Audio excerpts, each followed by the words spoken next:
Hi friends, good morning. Please look at the next problem in alligation and mixtures. Friends, problem is given in the description box. See friends, a mixture of 60 liters of water and milk contains 30% water. Friends, 30% water means 70% milk.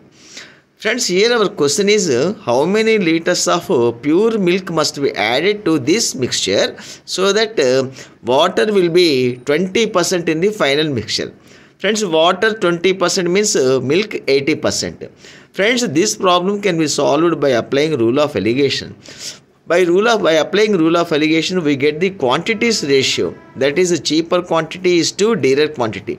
Here, cheaper quantity is 70% milk, that is 60 liters, and dearer quantity is 100% milk. Let's say X liters. Quantity of dearer, say X liters. Now, cheaper quantity is to dearer quantity. Cheaper quantity is to dearer quantity is cheaper 60 liters, 60 by X, that is equal to 100 minus 80 by 80 minus 70. Friends, 100 minus 80, 20, 80 minus 70, 10, 20 by 10 means 2 by 1. Now, 60 by X is equal to 2 by 1. 60 by X is equal to 2 by 1 means X is equal to 30 liters, friends. Thank you.